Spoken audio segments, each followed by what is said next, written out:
Alright, let's see if we're going live. Let's test this out. Looks like we are starting up. And I'm live. Hey everybody, it's OK Samurai here in the holiday spirit. And we did a live stream earlier this week with this guy, Bluster the Snowman. And we're going to try some things out today. So that seemed to be a success, and then we did a little poll in the community section where we said, would you like to see more of this? And the overwhelming majority said yes. I think only 7% said no, don't do it at all. So I'll take that as a sign that this is okay. And if you don't want to watch it, not a big deal, you don't have to do it, it's okay. But I thought just before the holidays and everything, people will be taking a break and stuff like that, I would just kind of hang out and chat and talk about character animator stuff and questions you might have. So yeah, wow, we have a lot of people already. Barkad Alamagan is saying, hey, hello from Hargeisa, Somaliland. That's awesome. People all over the world watching, so that's very cool to see people tuning in. Yeah, so we did the live stream this week. I tried it with YouTube, Facebook, Twitch, and Instagram. I would say Instagram was probably the least successful because basically I was putting a phone, just attaching it to a tripod and having it show the camera, or look at a computer screen, and that didn't go too well. There's no direct way, at least that I know of, to connect a like OBS stream or whatever stream to Instagram yet. And so it's, you know, you kind of have to do a hacky makeshift thing there, and it wasn't the most ideal. So I would say that was the least successful, although the Instagram audience got me to sing and do some crazy stuff. So that was an interesting difference. Then I also tried on Mixer this morning, and because I have no one following me, I was talking to myself for 15 minutes, so that didn't go too well either. But yeah. J.K. Welling is checking in from exotic northern Indiana. Ooh, that is exotic. Yes. I have cousins, I have family relatives in Jeffersonville, Indiana, and we used to go there sometimes on cross-country road trips and stuff like that. So Indiana is a cool place. Mark is saying hello from Lodi, California. Hello, Mark. Let's do a wave here. Hello.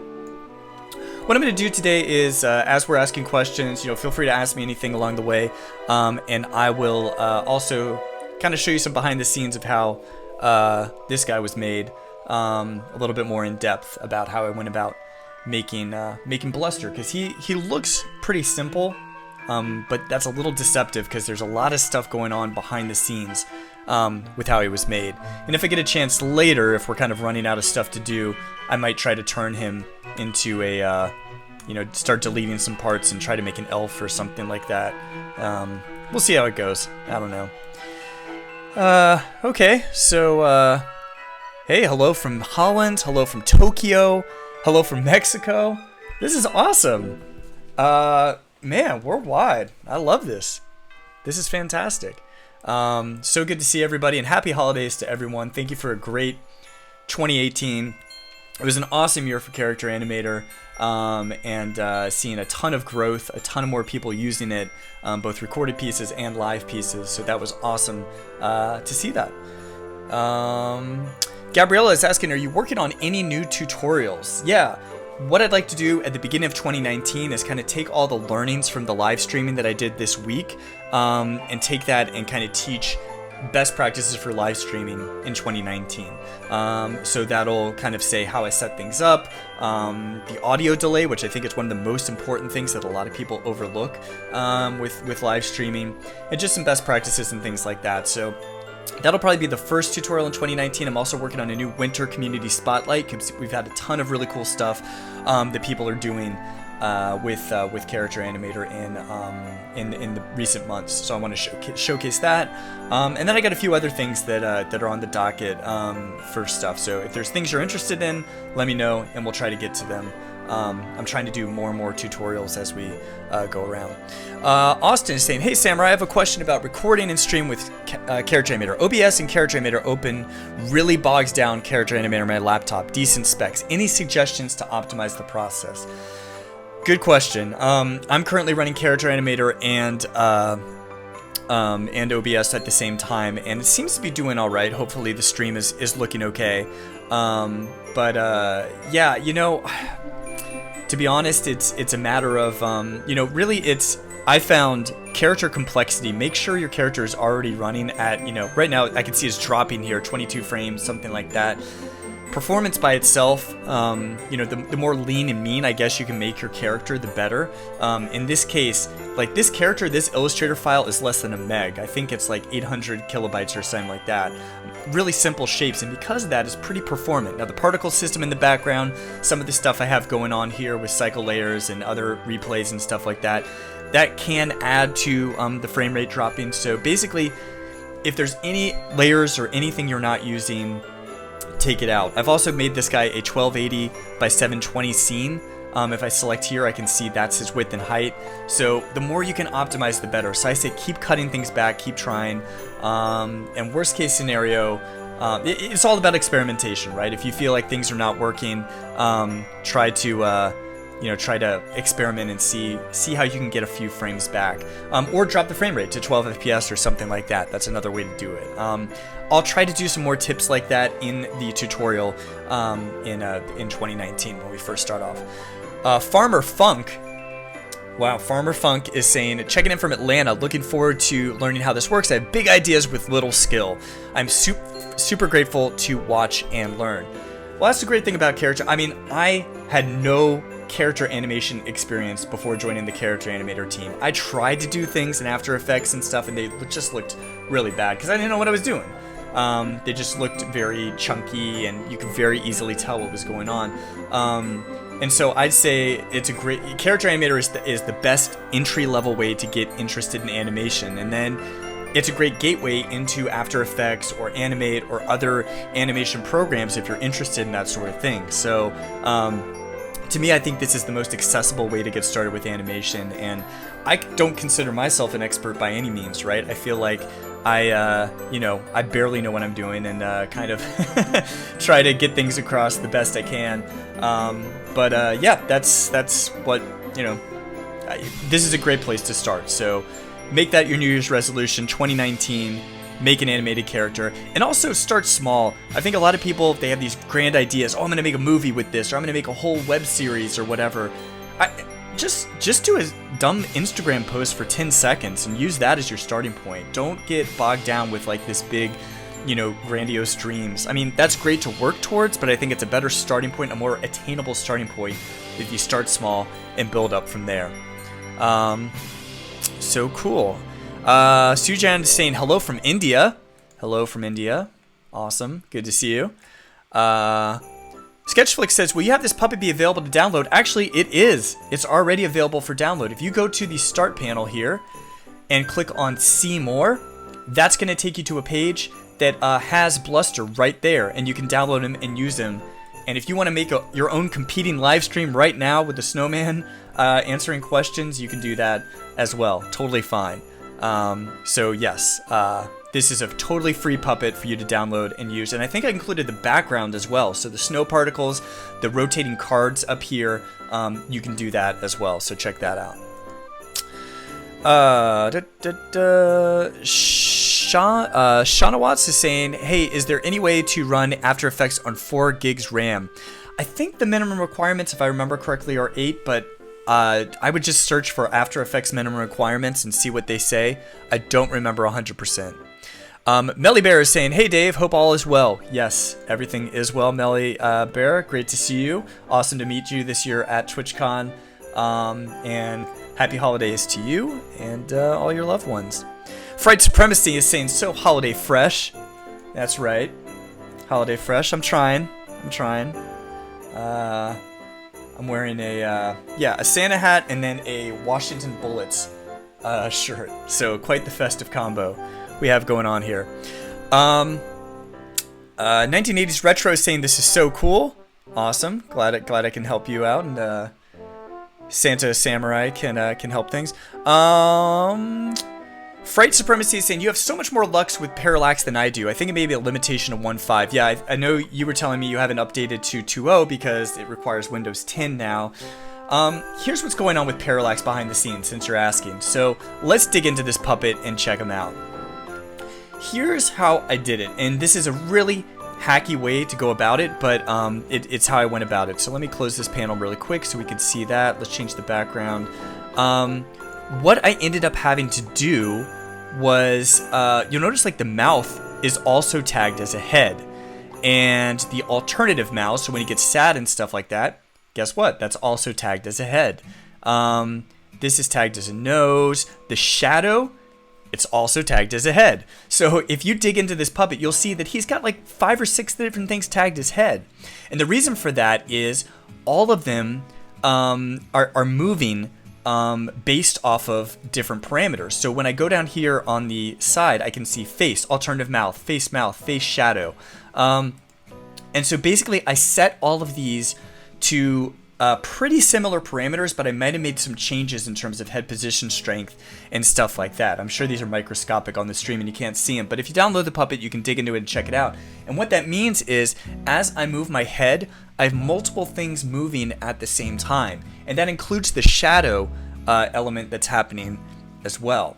So it's kind of a fake way to say, hey, when I move my head, move all these different elements at the same time. And honestly, parallax is something we need to do a better job of allowing you to do, because I think, you know, we see a lot of people struggling with head turns. I get at least 2 or 3 questions a week about people not understanding how head turns and views work, and it not functioning properly or tagging things the wrong way. So parallax is probably an easier way for these people to get started with head turning, and I think that's something that we would ideally make it easier for you to do instead of having to add 20 face behaviors to things. So yeah, hopefully in the future we'll make that a little bit easier for you. So that's a little insight into how this guy was made, but yeah. Let's see. Glad you're doing these shows, Dave. Thank you. You know, just trying things live, trying to get some content out there, trying to spread some holiday cheer, since it's Friday at work, before the holidays shut down and stuff like that, so everyone's kind of not doing any real work. My boss isn't watching this stream, right? Hopefully not.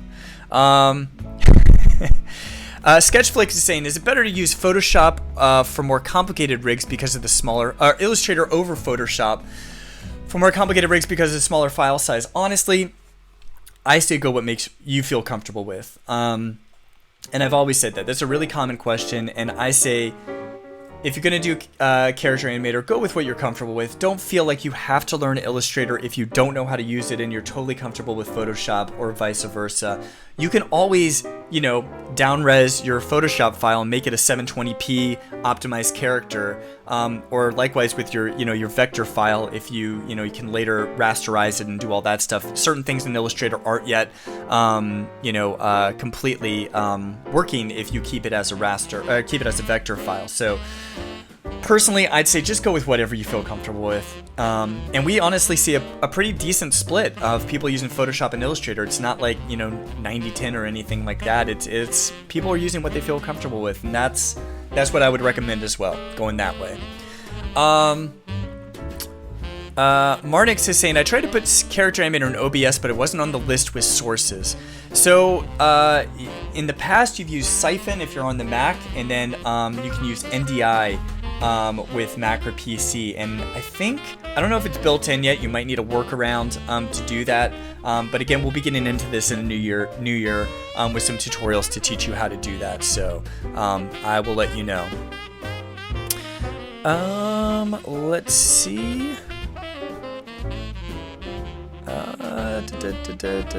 Sketchflick is saying there's been a lot of interest lately with Character Animator here in Japan, so I've been teaching a lot of Japanese YouTubers how to use it at the YouTube space in Tokyo. That's awesome. Thank you so much, Sketchflix, for showing. Yeah, I know, like, VTubers and stuff like that, that's a big thing over there, and so, yeah, I think this is allowing people to create custom characters in a really interesting, cool way. And Sketchflix, you've shown with your character and characters how you can kind of create this animated persona, put it online. It's a great idea, great concept. So that's awesome. Thank you so much for promoting the gospel of character animator over there. Appreciate it. Wow, so Fright Supremacy is saying, I'm using Photoshop for all my rigs. Hasn't been an issue so far. Okay, Samurai, we're over 20 characters now. It's going to be a lot to deal with. Wow, 20 characters. Yeah, if you haven't seen Fright Supremacy's show, definitely check it out, because it's awesome to see the progression from the first episodes to what they're doing now. The quality has just exponentially improved. And that's a great example of just making stuff, just doing it, not getting things out there and continuing to improve and learn and make things better and better. So that's really awesome. We featured Fright Supremacy, Ghastly, and all of them on the Community Spotlight before, so congratulations to that. Gabriella is saying, will Character Animator ever work on a new forward-facing and backward-facing walk cycles in 2019? Just want to know if it's on the table. Love your videos, by the way. Walking in general, I think we could do a lot to improve that and make it even more customizable, and focus on certain things like forward or back. Forward facing and back facing is more difficult because you do have to, like, if you have a foot, if you're doing a 2D thing, when you're walking, you would kind of expect to see maybe the bottom of the feet as you're walking, or some back and forth, kind of some Z depth there. And that's something we don't do too well yet. But I don't think that's out of the question in the future. So that's a great feature request, and I think we would love to expand walk more in the future. And we have some ideas around that, so we'll see how things go. Thino TV is saying, oh, hey there. Hey, Thino, how's it going? Ahmed is saying, can I add 2 characters in one project? Yeah, you definitely can. It's just a matter of what you put in your scene, right? So if I wanted to add, another character, let's say another Bluster here, I can just drag him into my scene, move him over here to the side, and now I've got 2 characters. And so if I wanted to do them both at the same time, I could do that. And that's kind of weird, like The Shining or something like that. Let's not do that. Oh, geez, what have I done? Now everything's out of control. See what you made me do? That's a bug, I think, where when you change something, the scale messes up. But anyway, so it's just a matter of how many things you put in your scene. However, if you're doing like 2 characters, you want them to talk at the same time together, what I would recommend is, for a live stream at least, is to do 1 person per computer per character. So you can actually connect multiple computers together using NDI to have 2 characters talking. So for example, if I wanted this guy to talk to Santa, I would have a friend on another computer, probably in another room or somewhere else, and then we would connect through NDI to composite our characters together in a scene. So in that case, I would probably take my background out and just have it keep as transparent, and then composite them together in OBS or vMix or Wirecast or whatever streaming software you're using there. So, people talk about the search Gulf City cartoons on YouTube. That's what you should look for. Yes, for Fright Supremacy. Yes.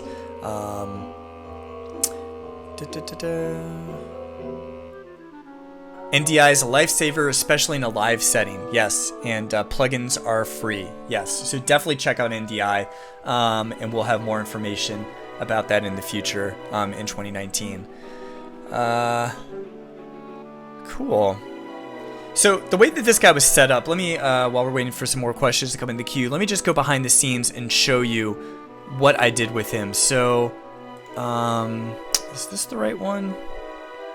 Where is the scene where he's got everything? Here it is. Okay. So I had a scene I set up here. This is kind of how I set up my replays. One of the coolest things about Bluster here is his replay setup, and this is something I haven't seen a lot of people doing with their characters. So let's check out right here really quickly. Bluster's setup. Let's optimize for view here.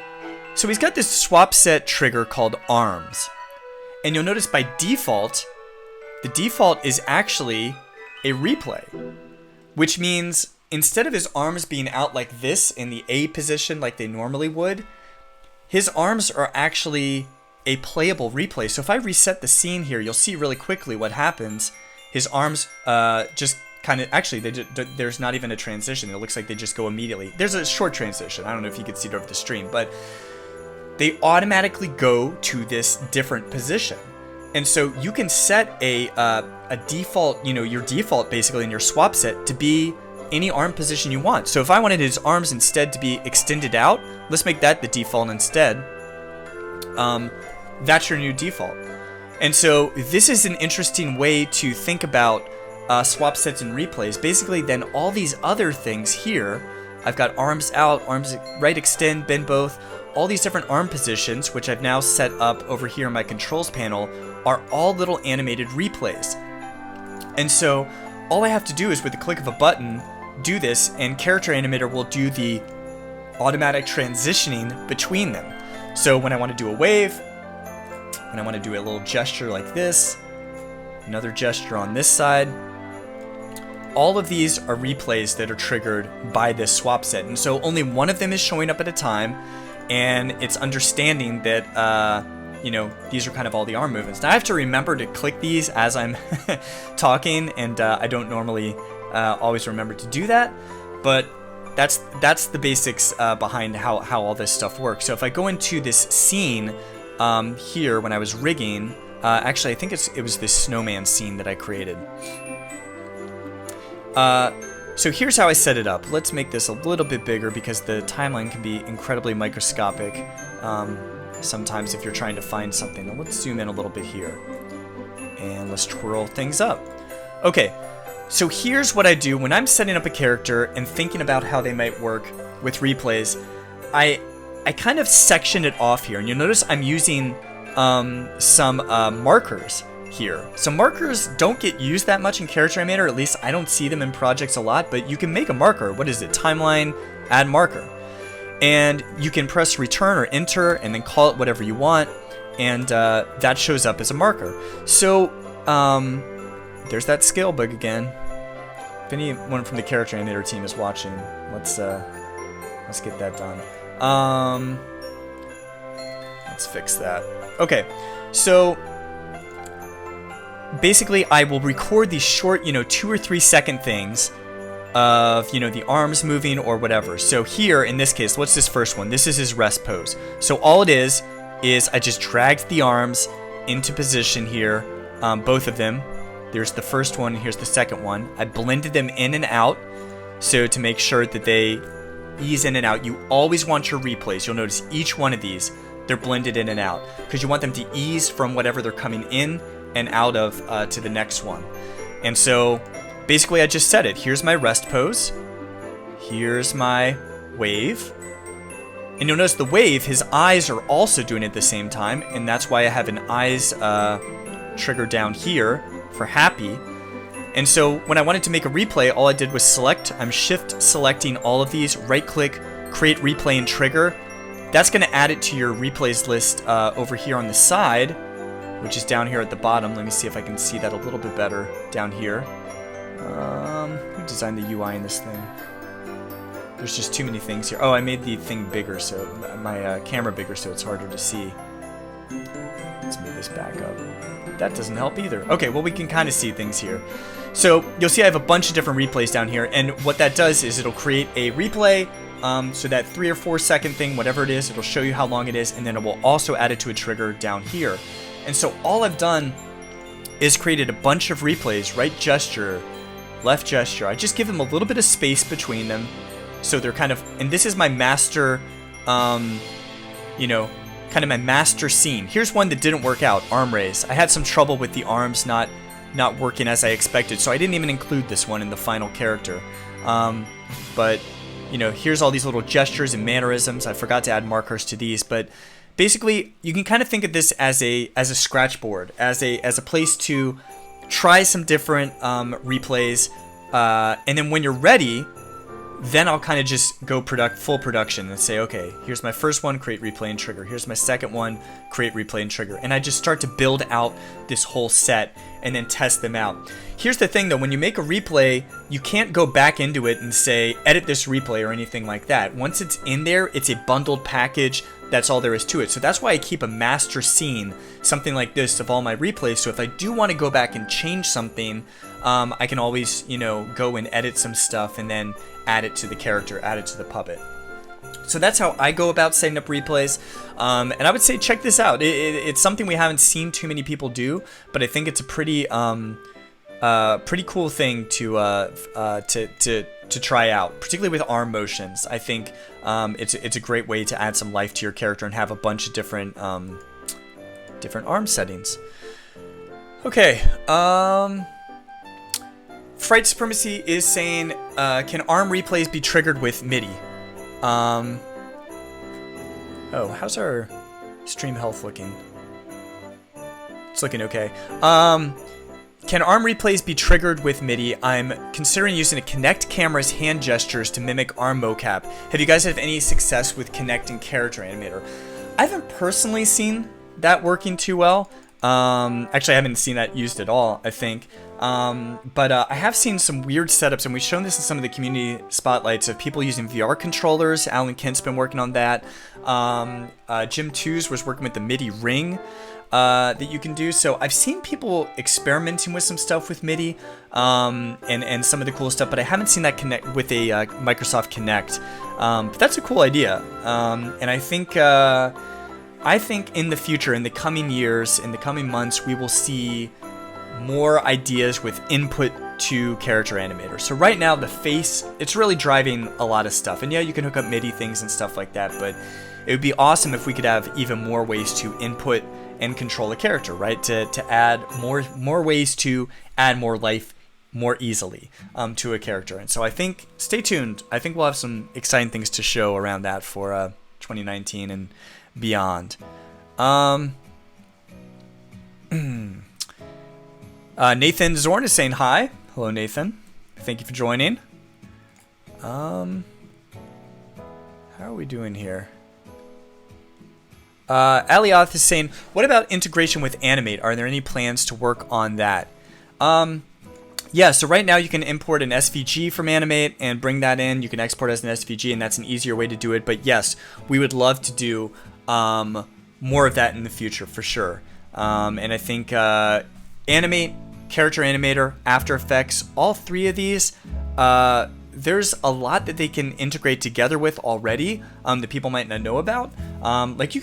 I just learned like 2 months ago that you can now take a Flash file, FLA file, and import it into After Effects, and the timeline will just show up exactly as you've made it, which is awesome. It basically shows up as a comp in After Effects. I didn't even know you could do that. So I think we'll see more like this in the future, where no matter where you're starting or where you're working, you should be able to take your progress from any of these products, any of Adobe's animation tools, and be able to integrate them into the others. And we've started to see some trends with that in the past few months. But I think you'll see more of that in 2019, 2020, and beyond. So yeah, I think there's a lot more. Nathan is asking, is it difficult to make a character jump? It depends on how nice you want it to look.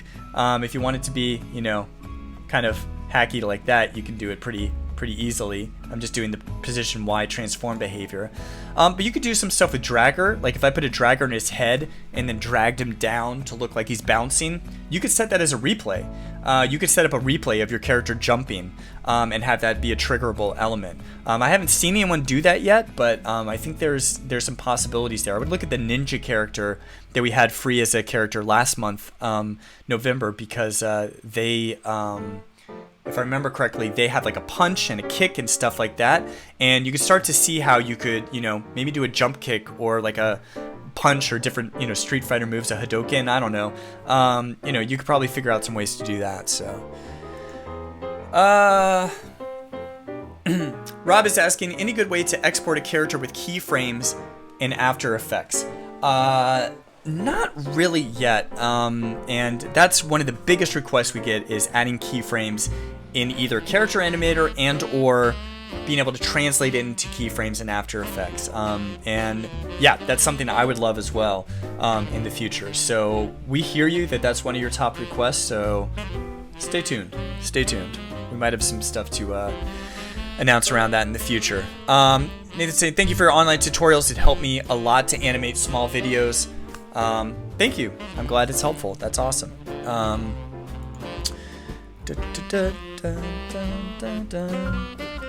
All right. So let's see here. Gaming War Room is saying, someone told me about auto hotkeys in the last stream, but I didn't find it. For using hotkeys with another window active for streaming. Yeah, there's not a great way to currently do this. I've seen people use some third-party like macro type tools that allow you to, you know, if you have Character Animator basically running in the background to do something else. My understanding is, and I haven't tried this personally, but that if you have a Midi device hooked up, that will work even if Character Animator is in the background. So that's something maybe worth experimenting with. I think someone told me that. I think I wasn't dreaming that. I don't know. Has anyone tried that before? But yeah, that's something that would be great to do, because right now you do need to have Character Animator as the active window. If if I want this heart to show up, I either have to press P, or here, press this, and so you would need it to be the active key. Now, why is this sad mouth showing up? Did I trigger something wrong here? Maybe I changed one of the mouse. 6? There we go. Okay.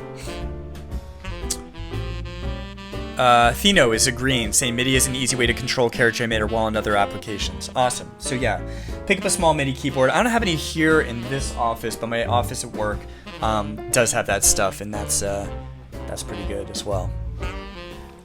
Thino saying Amazon has some really cheap small MIDI keyboards for like $15-ish, I think. Cool. So yeah, that's a good thing to check out. MIDI and Character Animator, particularly those sliders, you could do some amazing stuff with that. Like, you know, this guy, let's say I wanted to, let's go into layout mode here. Let's bring in some position X. Let's bring in some scale.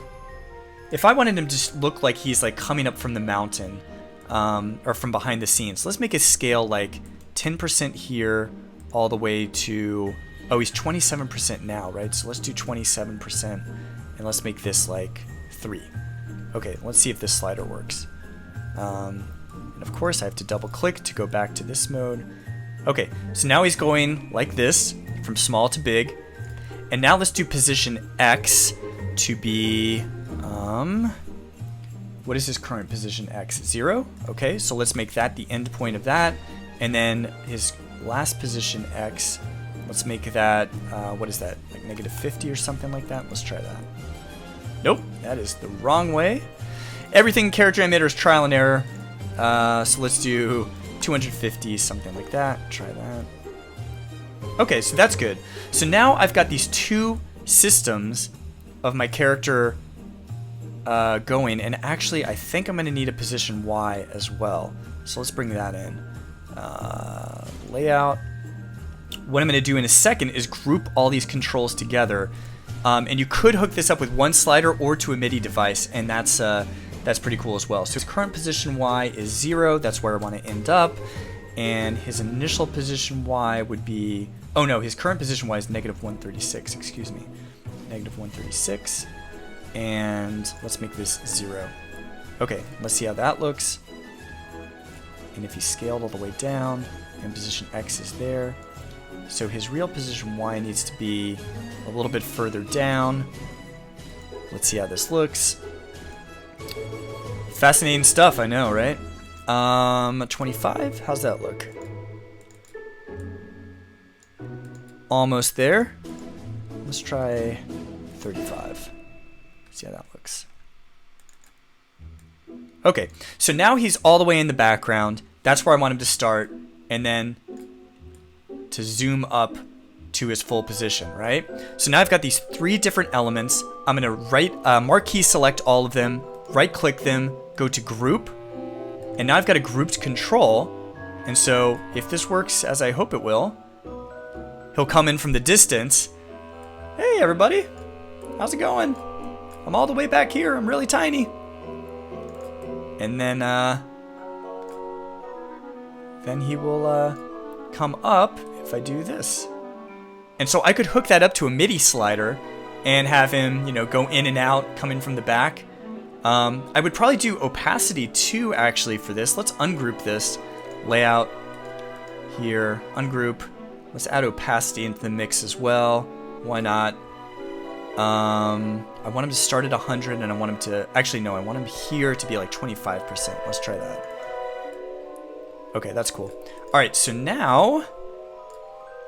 Let's do something like this. Group all these together. Right-click, group. See how this works. That's probably too much, but you can see he's kind of faded in the background there, and then he comes in. Hey, everybody, how's it going? If you did it fast enough, you wouldn't notice that he's like, you can see the mountain through his head here. So it'd have to be a quick transition, but usually in cartoons, you try to be pretty quick about things. So...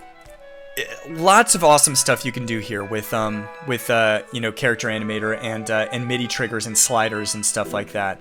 And so I would say, particularly if you're doing live streaming, a lot of these custom controls and sliders, one slider can control, you know, 5 or 6 or whatever, how many different things you want. And that's really cool. Sketchflix is saying, hey, will this video be available post-stream? I'm learning so much from this. I hope so. I think it should be recording, and hopefully it shows up and things are okay and the stream health is not too pixelated or stuff like that. I'm seeing a few frame rate bumps here, at least on my end, so hopefully it's... I'm using my home Wi-Fi right now, so it's not the best in the world. But hopefully it's okay. But yes, I hope to have this archived in for you.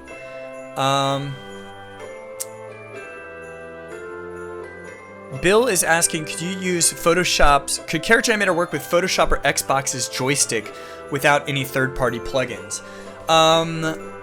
I don't think so. I think you need to use like some sort of plug. There's tons of different plugins out there, and the person I see who had the most success with this, I think, were the Digital Puppets UK guys, the Look Studios guys. They have a video tutorial, I believe, on their site that shows you how to set this stuff up. But they had Midi, the stop-motion style character, working with an analog stick. So you could press left or right and have her walk back and forth. Basically, I think they mapped the analog stick left and right to move the character. Basically like a basic key mapping type thing. So, as with everything, there's always a way to do it, maybe not the easiest way. We've talked about in the past, though, if we had more... specific, you know, first-party type support stuff in the triggers here. Imagine if you could click this little keyboard icon, and instead of a keyboard, have a few selections like show MIDI device, show a game controller, show different things, and you could set these different things up over here to be different input devices. That seems like that would be pretty cool and helpful to people. So that's something I've mocked up in the past, and maybe that's something, if people want that, is something we could add into a future release. So yeah. Thino is saying, I've used Joy to Key before to map joysticks to key press. Yeah, I think I've used that too, or we talked about that in a past tutorial as well. So, yeah. David is saying, is the first presentation online? If I think you mean the snowman thing that we did earlier this week, yeah, it should be online. If you check the YouTube archives, it should be up there, the YouTube one that I did earlier this week. Tappa is asking, does moving arms back and forth from a character's body still be done using multiple layers? So moving arms back and forth from a character's body, still through multiple layers. Oh, okay, so I think what you're saying is if you're using like a cycle layers type thing, like arms back and forth from a character's body, yeah, you could definitely still use the cycle layers way to do it. I personally, though, am starting to move more into the direction of replays, which I was showing earlier in the stream. I think there's a lot more flexibility, and it's a lot easier to do, actually, than manually having to draw all these things or puppet warp them or things like that. So I would personally say experiment with replays and see if that works for you. I mean, each character is going to be different, right? So like when Nickelodeon has done their live streams, and they talked about this at Adobe Max this past year, they have a very specific look and feel they're going for, right? So they basically turned off most of the head tracking, but they're cycling through a lot of frame-by-frame sequences, and that's totally a valid way to use Character Animator. Just because we have head tracking doesn't mean you have to do that. You can turn things on or off depending on the quality of animation that you're looking for. And for Nickelodeon, they have shows that are, you know, done the traditional frame-by-frame way. They want to make characters that look that way. So it's all a matter of what you turn on and off and the quality you're going for. But for me, for this character, I like the live look. I think it looks all right, and that's kind of what I want to go for. Particularly for a live setting like this, you kind of want some dynamics to the character. You don't want them to feel so stilted, right? Let's see. SA340X is saying, can there be 2 or 3 characters talking at the same time with each has its own voice and animations? Yeah. You would want to use a different computer. We talked about this a little early in the stream, but basically you would want to use probably one computer for each character if you're doing a live stream type setup. Otherwise, if you're recording, it's fine. You can just select one character at a time, record their thing, and have them all talking together, or make separate puppet files and composite them in After Effects or Premiere Pro later on. So I would say go about that. Real Robin Hood 85 is saying, are you working on a front walking profile? We're talking a lot about walk stuff, and we'll see in the future. But for right now, cycle layers walk, like Wonder Boy, who's on the Seymour character animator examples, is probably your best bet for doing that thing to get the full bottom of the feet and the Z depth and that sort of stuff. Gaming War Room is saying, I'm using Skype and Capture Desktop to bring in another character. All right, that's one way to do it. Yeah, that makes sense. Okay. All right, well, I think we're going to call it a day. I've got a few other things to do. I think I'm going to go to lunch and finish up the few remaining tasks that are here for Character Animator. But thanks, everyone, for tuning in. And we have some water here. It's been a great 2019. I wanted to say thank you so much for all the support and love, the comments, the questions, the likes, the follows, all of that stuff. It's been great. I just saw Thino say Applebee's. You've obviously watched some of the live streams this week. Yeah, so thank you so much. It's been an awesome year, and it's so fulfilling to see Character Animator being used for so many cool projects and having people bring their creations to life. And that's awesome, and I hope we see even more of that in 2019. So Merry Christmas, Dave. Have a good one, bud, says Fright Supremacy. Thank you. Merry Christmas to you, too. SA340X is saying, I mean, a lot, 3 cameras and each one is doing this thing. Yeah, for that you would want 3 computers, each doing their own thing with Character Animator, and then composite them together in OBS or Wirecast or whatever. We'll have a tutorial around this in 2019, probably in January 2019 sometime, so check that out. Gabriella is saying, thanks a lot, Dave. Thank you, Gabriella, for tuning in. Tappa, my pleasure to be in this live with you. May many come, and Merry Christmas and New Year. Thank you, Tappa, to you too. Gaming War Room, Happy New Year and holidays. Thanks, Dave. Yep. Happy holidays and sub to PewDiePie, says Sketchflix. Gulf City is saying Merry Krillmas. Krillmas, very good. All hail the blue whale. Thino is saying, thanks for all the great updates and being involved in the community, and say thanks to the rest of the team we never see. Yeah, we need to get those guys on camera a lot more, right? There's a lot of people on the team. There's a lot of really talented, funny people on the team that we need to get on camera a little bit more in 2019. So I'm going to make that my New Year's resolution, is get Jim Aquavella on the camera. Anyway, that's it for today, everyone. Thank you so much for watching. Happy holidays. I hope you have a great holiday season, and Happy New Year, and we will see you in 2019. Take it easy, and yeah, that's all we got for today. All right, see you guys later.